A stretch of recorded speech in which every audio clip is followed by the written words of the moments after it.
গুরুত্বপূর্ণ আরেকটা খনিজ সম্পদের সংবাদ পাইলাম।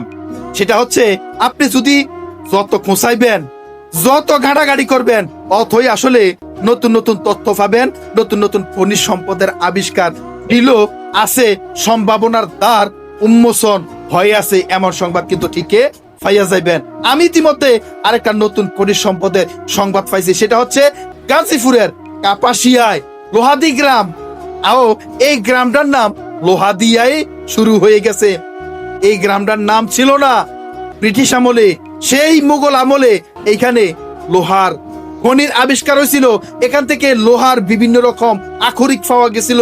এখান থেকে বিভিন্ন রকম লোহার আখরিক দিয়ে তৎকালীন ব্রিটিশ আমলে বিভিন্ন রকম অস্ত্রপাতি বানাইয়া ওই এলাকার লোকেরা বানাইয়া দিত। এই সংবাদটা আমি ইতিমধ্যে ঘাটাঘাটি করে পেয়ে গেছি। সেটা হচ্ছে গাজীপুরের কাপাসিয়ায় লোহাদি গ্রাম, গ্রামের নাম লোহাদিয়া হয়ে গেছে। অর্থাৎ লোহা যে ওইখানে পাইতো, খুঁজা খুঁজা পাইতো, এই লোহা পাওয়ার কারণে ওই গ্রামের নাম লোহাদিয়া গ্রাম নাম হয়ে গেছে।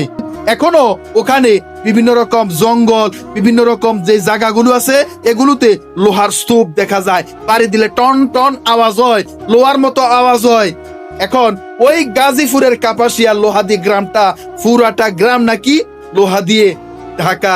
এবং মানুষজন যখন ওখানে গড় করতে যায়, তারা নাকি ঘুরতে অর্থাৎ গড় করতে অনেক কষ্ট হয়। মাটি নাকি লোহার মতো হয়ে গেছে, লোহার কাঁচামাল নাকি ওখানে পাওয়া যায়।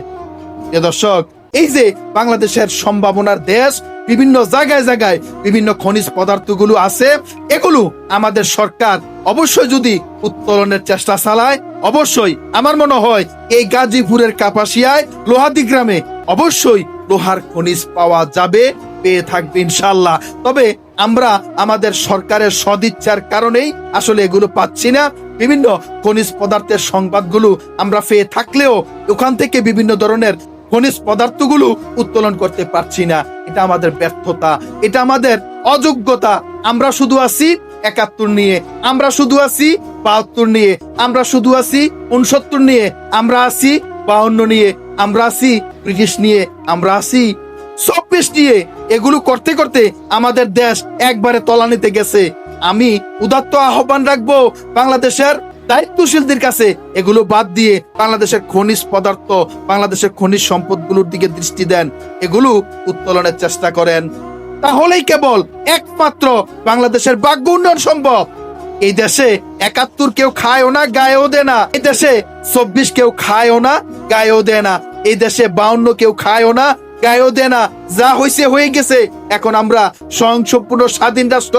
এখন আমরা আমাদের এই খনিজ পদার্থগুলো উত্তোলন করে এদেশের এই জাতির ভাগ্য উন্নয়নের চেষ্টা আমাদের করা অবশ্যই দরকার, অবশ্যই দর্শক, ভিডিওটি শেয়ার করুন।